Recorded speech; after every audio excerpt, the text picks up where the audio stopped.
Muito bom! Falamos que o pensamento é a origem de tudo. Precisamos aprender a controlar o pensamento. Cara, se a gente soubesse disso há anos atrás e ensinasse as pessoas a controlar os seus pensamentos, assim como a gente ensina uma criança a falar, a andar, eu te garanto que o mundo estaria completamente diferente do que está agora.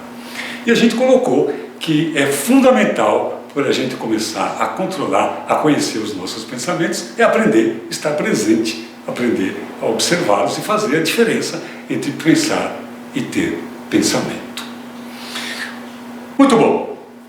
Eu estou querendo colocar uma coisa que é independente da pandemia, que é o seguinte: no mundo que nós estávamos vivendo antes da pandemia, no mundo pré-pandemia, a ansiedade, a depressão são as doenças da hora hoje. Números espantosos na depressão e na ansiedade no mundo antes da pandemia. Esses números, esses sentimentos aumentaram muito. Então, assim, cuidar do pensamento, como eu coloquei, é fundamental. Só que a gente não aprendeu a fazer isso. Então, a primeira coisa que eu coloquei, que era aquela questão de estar presente, e coloquei para a gente poder identificar o pensamento, tirar a identificação dele, é a gente presente observar a feira que é o nosso pensamento, sem acompanhar, sem identificação. Porque quando eu falo assim, cessa seu pensamento, alivia o seu pensamento, pare de pensar, caraca, velho, para a mente ocidental, parar em pensar já é um pensamento, a gente entende isso. Então começa sabendo e prestando atenção e observando que a cabeça é uma cachoeira de pensamento, de todo mundo. É uma feira de peixe. Por conta minha mãe, e aquele cara no trânsito, o meu chefe, aquela minha vizinha, e aquele boleto, aliás, essa coisa de falando em preocupação e falando em boleto, eu vi uma muito boa hoje. Estou aqui na quarentena fazendo um curso de origamis com boletos.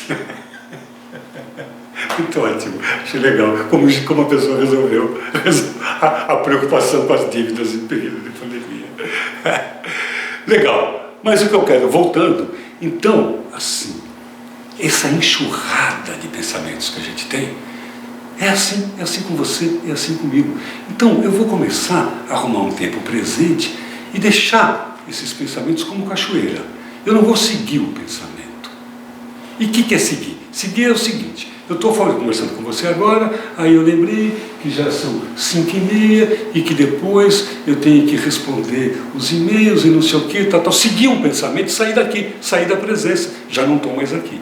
Por isso é importante de estar vigiando a presença, para estar aqui e agora e não seguir os pensamentos, até que esses pensamentos se acalmem. Só que fazer só isso não resolve. Então, eu quero te dar aqui uma coisa muito importante, um exercício bem importante, e te explicar como é que ele funciona e por que ele funciona, que é um exercício de respiração. Esse exercício de respiração, ele tem a capacidade de acalmar todo o sistema natural que nós temos, que são as respostas de estresse, pela respiração. E com esse movimento natural, corrigindo esse mecanismo de estresse, que tem a ver com o mecanismo de luta ou fuga, os pensamentos tendem assim, naturalmente a ir se aquietando com essa respiração. Olha só, então eu posso alinhar a presença com a observação, sem identificação dos meus pensamentos, sem repressão, só fico percebendo que eu estou pensando, como se eu tivesse saído de mim e olhando eu pensando, sem identificação. E agora posso, além da presença e da observação, colocar mais um exercício, mais uma coisa para fortalecer esse exercício, que é a respiração. Uau! Que legal! Barato, simples E você tem com você, exceto se você tem entubado. Você já não tem mais ouvido sobre essa respiração. Fora isso, se você ainda não pegou o coronavírus, você pode respirar. E aí, eu quero dizer o seguinte, dentro dessa frase, você pode respirar. Eu quero fazer aqui uma pausa e entrar dentro de uma coisa que é interessante, que é um reflexo de luta ou fuga. Deixa a respiração ali, já volto já. Assim, nós só estamos vivos aqui nesse planeta por conta de um reflexo de luta ou fuga. Eu não falei que a gente tinha um pedaço animal? Esse pedaço animal, como eu disse, do centauro, uma parte cavalo, uma parte humana, moral, e uma parte espiritual, a flecha para cima. Esse é o centauro, né? Uma analogia com o ser humano. A parte animal é animal, assim, nós temos reflexos, nós temos um ser animal. Ó, vou te dar uma informação bem interessante. Sabe o que é isso aqui? Isso aqui é um cérebro, um modelo de cérebro. Assim, ontofilogeneticamente falando, isto é, que palavra, o que significa isso? Conforme a evolução da espécie, nós podemos entender o cérebro humano em 3 cérebros. O cérebro reptiliano, que é essa parte da mão, o cérebro límbico, que é essa parte da mão, e o cérebro cortical, que é essa parte da mão, os dedos. Muito bem, então nós temos um cérebro límbico, um cérebro reptiliano, límbico e cortical. Vamos entender. O cérebro reptiliano, o nome já está dizendo reptiliano, até os répteis têm. Então é nessa parte do cérebro que fica tudo aquilo que a gente precisa para sobreviver. Fome, sono, tesão, não o tesão pornográfico, o tesão do cavalo, de reprodução, da égua no cio, de que tudo fica em segundo plano e em primeiro é reproduzir, como a gente vê que acontece nos animais. Está aqui o instinto animal, a agressividade, porque para sobreviver nós precisamos usar a agressividade envolvida num reflexo de luta ou fuga. Olha que legal que é isso, luta ou fuga, reflexo. O que é reflexo? Reflexo é uma coisa que está no sistema nervoso autônomo. Está lá, autônomo, não depende de mim, é um pedaço do cérebro que funciona sem eu saber. Assim, teu coração bate, você respira, dormindo ou não, a vida inteira respirando, você nem sabia disso, você, né? Inconsciente, teu coração batendo, secreção de glândula, ácidos, digestão, tem uma série de coisas, de atividade que acontece no nosso corpo, sem a nossa consciência. E isso, quem rege essa orquestra perfeita, é o sistema nervoso autônomo, parasimpático, o sistema nervoso autônomo.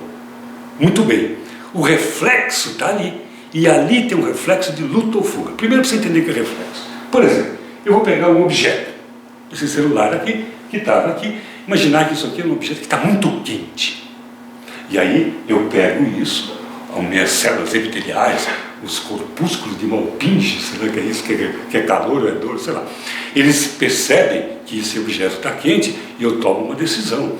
Caramba, isso aqui está quente, vai queimar minha mão, vai ferir o epitélio da minha mão, eu uso muito a minha mão. É melhor eu decidir largar isso daqui, vou largar isso daqui, senão eu vou me machucar. Claro que não é assim, isso não é um reflexo. O reflexo é o seguinte, eu pego a mão aqui, nem estou prestando atenção, ai! Olha só, ai! E puxo a mão até aqui, dou um grito, precisava dessa histeria toda, mas eu não decidi, foi um reflexo. Se está quente, bastava você afastar o dedo assim, mas de repente eu dou um grito e puxo a mão. Isso é um reflexo de defesa. Isso está programado no meu DNA. E é isso que eu quero falar. Esse reflexo de luta ou fuga.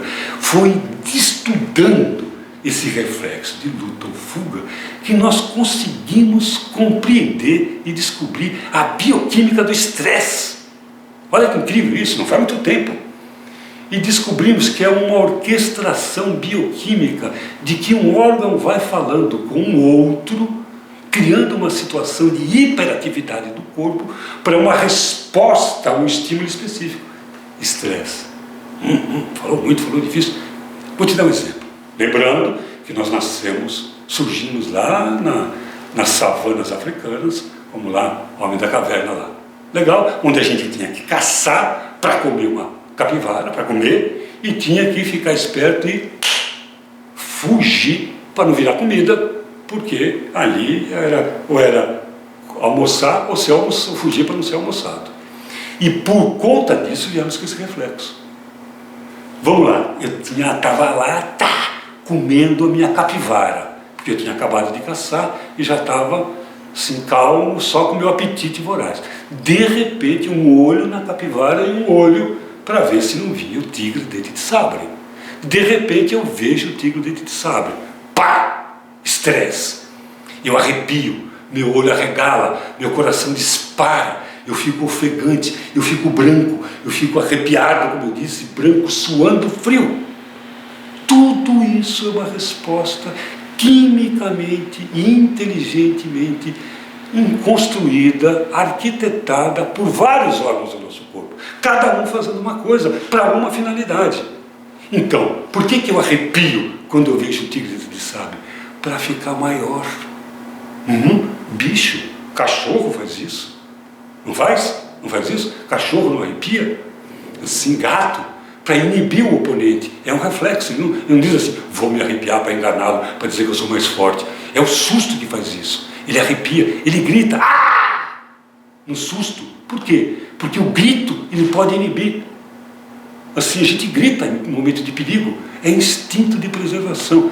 Cara, eu passei por um negócio uma vez, quando eu estava no Serra da Capivara, lá num lugar assim, no Piauí, um sítio arqueológico, estava numa cena de filme Jurassic Park, assim. Eu e o guia, sozinho, nós dois, de repente escutei num cânion onde a gente estava, um barulho de um animal, e eu arrepiei todo, olhei para o guia, e ele falou, calma, isso é um vinagre. Até então vinagre para mim era tempero. Eu falei, o que é isso? Eu falei, um cachorro do mato que ele grita assim. E ele está gritando porque ele viu a gente e está com medo da gente. E depois eu vi, era um cachorrinho, tipo um vira-latinha, pequenininho, assim, feinho pra caramba. E que ele nos viu, ser humano, perigo, sujeira, perigo. E ele começou a fazer aquele barulho de medo, de defesa. Funcionou. Porque pegou em mim, eu me arrepiei, falei, que bicho é esse? Era um cachorrinho. É isso que eu chamo de reflexo de defesa. O grito nosso é como o grunhido lá do vinagre, lá, aquele cachorrinho peba lá, vira lá, a gente grita numa tentativa de se defender, inibir a nossa vítima, arrepia para ficar maior, sua frio porque está com calor? Não, o suor do estresse é um suor gelado, gorduroso, para ficar liso, que se alguém me agarra, bicho, meu irmão, eu escapo, esse estresse, e o grito, o olho arregala, porque eu não posso perder nenhum detalhe. Tudo isso para a função de eu escapar, ou de eu conseguir abater a minha caça. Reflexo de luta ou fuga. E que nós descobrimos que esse é o mecanismo do estresse. E aí você vai dizer assim para mim, cara, mas hoje a gente não precisa mais caçar, hoje a gente não precisa correr para não ser morto. Não existe mais tigre de sabre. Mais ou menos. Existe o supervisor, o chefe, o trânsito, o emprego, o salário, o banco, a escola, o casamento. Tudo isso funciona para nós como ameaça. Tudo isso funciona para nós como uma dificuldade. E o corpo reage naturalmente como uma resposta bioquímica, que é um conjunto, como eu disse, de mecanismos de hormônios. Tipo, eu vejo o tigre dentro de sabre, dispara uma imagem de perigo, essa imagem aciona a minha suprarrenal, o nome já está dizendo, uma glândula que fica em cima do rim, que ela contrai cortisol, o neurohormônio mais envelhecedor, mais oxidante que existe, é o cortisol. Mais ele é oxidante, mas ele gera uma descarga de adrenalina que joga uma midríase, o coração dispara e toda aquela reação de super alerta, como se a gente estivesse colocando num carro um nitro, um super aditivo, e o contagiro do motor vai para o vermelho para fazer uma ultrapassagem e salvar a vida de uma colisão. Só que depois a velocidade volta, acabou o perigo, volta, porque se o motor ficar muito tempo trabalhando com contagiro no vermelho, o que vai acontecer? Um nível de desgaste bravo, né? E que vai acontecer que uma vida útil do motor vai estar diminuída e o risco de dar pane no motor. No nosso caso, uma dessas panes é diminuir a nossa imunidade, o estresse. Olha só, reflexo de luta ou fuga. Muito bem, como é que nós estudamos isso? Porque onde eu quero chegar? Estou fazendo toda essa migração para chegar no lugar, né, da respiração. Então, nós começamos a perceber que a gente conseguia medir o estresse pela coerência, pelo jeito que esses órgãos conversavam bioquimicamente. E chamamos isso de coerência cardíaca, porque começávamos a perceber micro-oscilações no batimento cardíaco e com isso conseguimos medir o nível de estresse. A primeira que eu vi isso, tem alguns anos, era um software alemão que você colocava no dedo, que nem um oxímetro, que custava caro e que media o nível de estresse. Hoje a gente tem isso no celular, assim, que tem um leitor aqui que a gente mede o nível de estresse por coerência cardíaca. Por quê? Por conta desse mecanismo todo. É tudo coerente e a gente começa a medir o estresse. Estudando isso, o neurocientista começou e disse assim, caramba, pensei uma coisa aqui agora. Tive uma ideia aqui, eu pensei, não tive um pensamento, eu pensei um negócio aqui agora.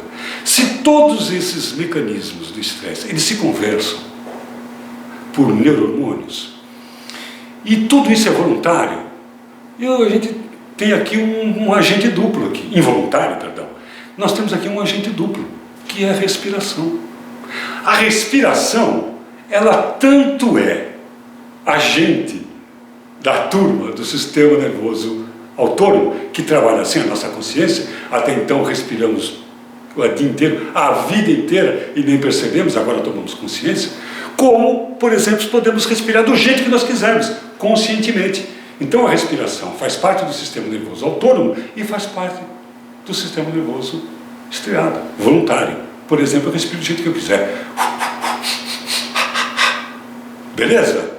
E aí o cientista pensou o seguinte, vamos fazer uma coisa, se eles conversam, vamos imaginar que a gente possa simular a respiração de alguém que esteja absolutamente calmo, como se estivesse dormindo. Porque você há de convir comigo que a respiração, como ela faz parte do sistema nervoso autônomo, ela é coerente com o nosso estado interno. A gente nem percebe, mas respira conforme a gente está sentindo. Os jogadores de truco, de pôquer, sabem disso, que uma pequena variação na sua respiração, que você nem consegue controlar, você nem sabe o que está fazendo, pode representar um estado, por mais que você queira disfarçar. Assim quando o olho, quando abre. É sistema nervoso autônomo. Quando o olho dilata, que a gente chama de midríase, é só por uma questão de luz? Não, mas é uma questão de prazer, ou uma questão de pânico. De alerta, pânico não, de alerta geral, de pânico por um alerta geral, midríase. Então, não dá, por exemplo, quando a gente tem como prazer, controlar uma íris que não abra. O jogador de pôquer, de truco, sabe disso. Zap 7 copas na mão, ele diz, essa mão foi ruim, mas a midríase, o olho fez... Não dá para controlar, o sistema nervoso autônomo. E um vai ligando o outro. Então, o único que dá para controlar aí é a respiração. E aí não precisa ser grande gênio para perceber que a respiração é coerente. Chega numa sala de espera, por exemplo, você vê alguém que está sentado na ponta da cadeira e está assim. Respiração rápida, curta, ofegante. Um outro que está mais no meio da cadeira e respirando, de vez em quando ele dá aquela super ventilada. Tipo um suspiro. E o outro está mais relaxadão, forgadão, aqui está com aquela respiração assim.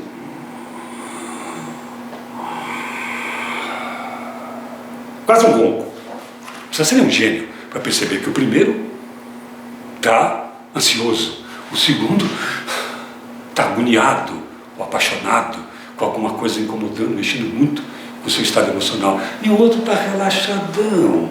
E aí o cientista pensou, se isso vem de dentro, é autônomo, e eles se comunicam, e se a gente, mesmo com a muvuca, mesmo com o pau quebrando, impor uma respiração pausada, lenta e profunda, muito parecida com aquela que a gente está repousando. Será que nós não comunicamos bioquimicamente, não comunicamos esse estado de paz para todos os órgãos? E bioquimicamente o estresse diminui? Vamos experimentar. E é piada interna. Vamos experimentar. E assim fez. E viram os níveis de estresse baixar bioquimicamente após alguns minutos de um tipo de respiração.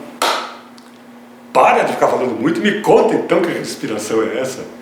É isto, uma respiração muito próxima de quem está dormindo.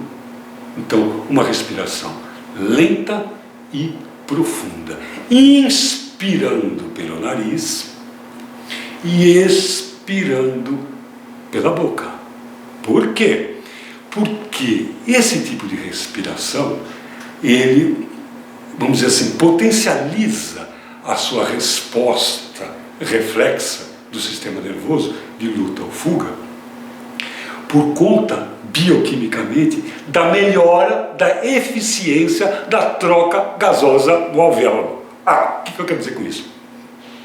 De eficiência da troca de gás dentro do pulmão. Entra oxigênio e sai gás carbônico.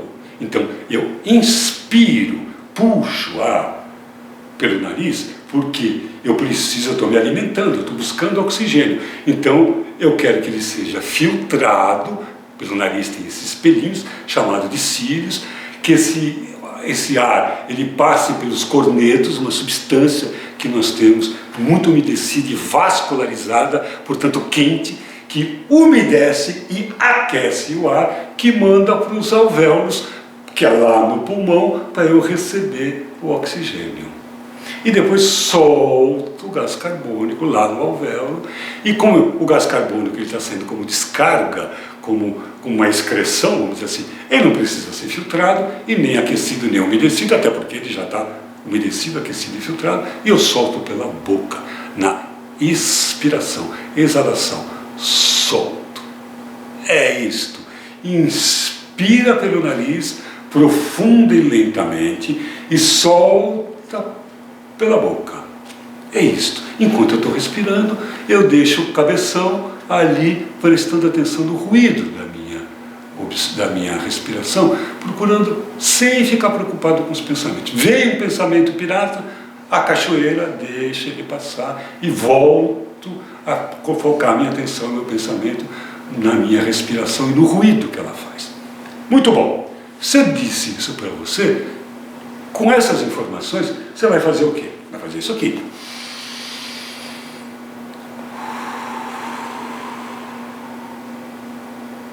É isto?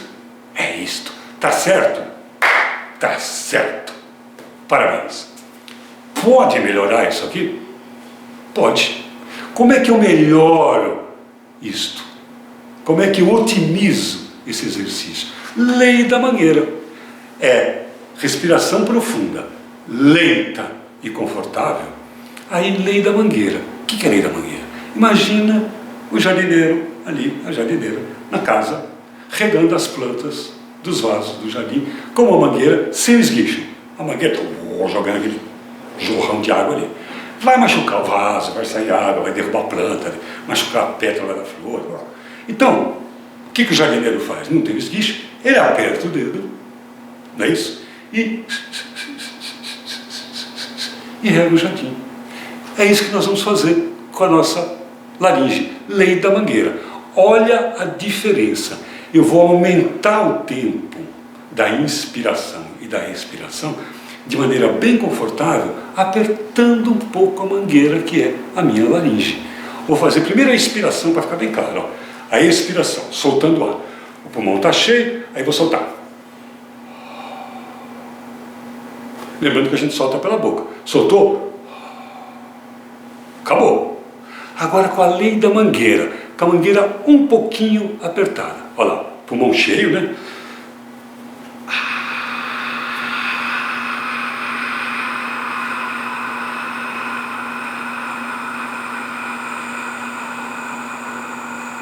Eu vou parar para não ficar muito chato. Mas longa inspiração. E além de ser longa, eu fico escutando esse barulhinho.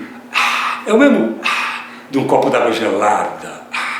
Quando você olha aqui, daquele que você está com a boca seca, com aquela sede, aí pega o melhor de todos os refrigerantes, que é isso aqui, e esse mesmo de beber uma água gelada, uma cerveja, sei lá o que você gosta de fazer, esse muito fácil. E aí eu vou escutando esse barulho, prendendo a minha atenção, e alongo a minha inspiração, e a minha expiração, e a minha inspiração, a mesma coisa. Se eu fizer com a garganta relaxada, né? Inspirando pelo nariz, lembra? Aquecido e filtrado, entra pelo nariz, sai pela boca. Então, aí o que eu faço? Pulmão, a garganta normal, eu enchi o pulmão, não cabe mais nada. Então, como é que eu posso fazer isso num tempo menor? Com a mesma garganta, que é a garganta do cochicho, como se você estivesse cochichando e todo mundo está ouvindo, especialmente você. Então, é com a mesma garganta do cochicho, aí solta todo o ar.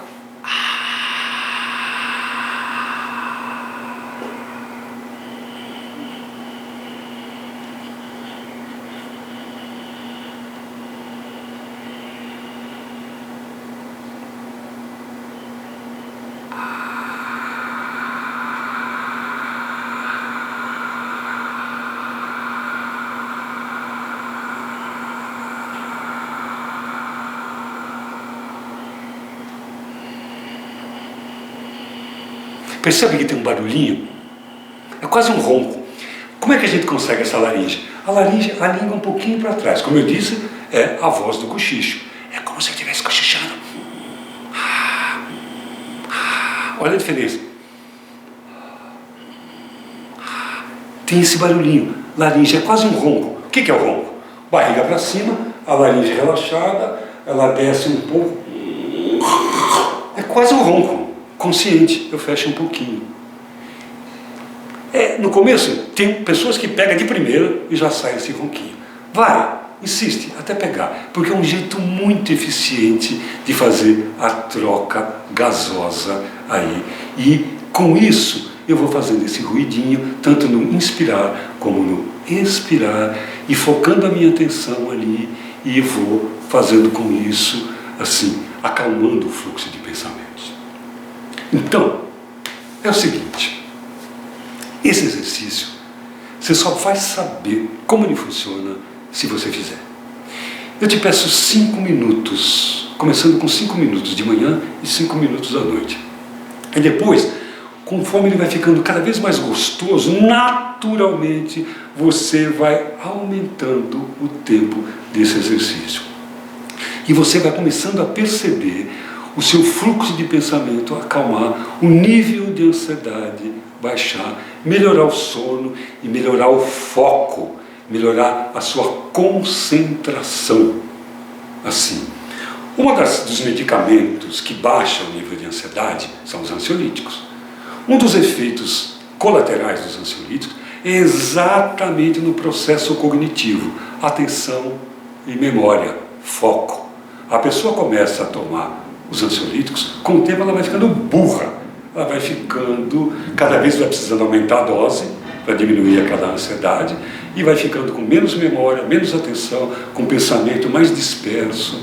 Então, essa respiração traz o eixo, diminui a ansiedade, e o efeito colateral é que dá presença e que dá foco, porque não dá para fazer essa respiração no automático, só dá para fazê-la com presença, estando presente ali.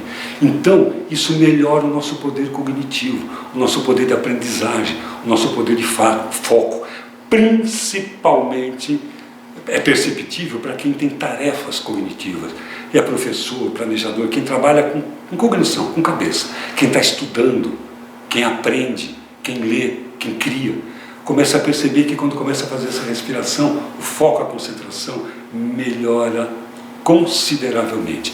Então, não acredita, então, testa para ver. Então, isso é uma coisa prática que você deve fazer. Eu estou te dando o caminho de como fazer.